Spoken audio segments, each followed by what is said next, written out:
Эже карындаштарга жеткирип койгула, урматтуу эркектер. Ушундай туура эмес түшүнүк пайда болуптур.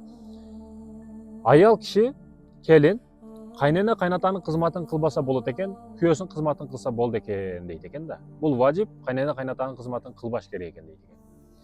Урматтуу эжем, урматтуу карындашым, сизге суроо да. Сиздин күйөөңүз сизди ата энеңиз урматтабаса, сыйлабаса, айтканын кылбаса, машинада бир жолу айк алып барып кел десе кылбаса эмне болосуз? Мисалы менин жубайым, менин ата энемдин кызматын кылбаса мен ыраазы болбойм 100%. Күйөөнүн ыраазычылыгы ата энеге 100% байланып атпайбы?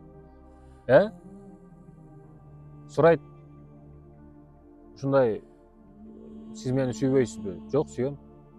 Сен менин бейишимсиң. Анда эмне үчүн ата энеңиз мени таман асты кылып урушкан учурда унчукпайсыз карап тура бересиз? Сен менин бейишимсиң. Бейиш энелер таманын астында дейт да. Ошондой экен, урматтуу мекендешим, урматтуу эже карындаштарым, ойлонойлу, угунойлу. Эртең кайнана болосуз, эртең кайната болосуз. Кайтар дүйнө кайтат. Бул дүйнө тепкич алмашат. Шатынын өйдө жагы ылдый жагы кайтат экен да, мен өйдөдө турам, сен ылдыйда турасың, буттарын арчып анан мага чыгышат адамдар дейт экен. Бир күн адам шатынын эс келет экен дагы, шатынын тескери кылып алмаштырып коет экен. Алмашат бардык нерсе деген, урматтуу мекендеш. Бул жашоодо бардык нерсе алмашат. Сиз дагы эртең кайнене болосуз. Бүгүн кандай урматсыз кызмат кылсаңыз, ошондой кайтат кызмат сизге. Ойлонойлу, угунойлу, урматтуу эже карындаштарым.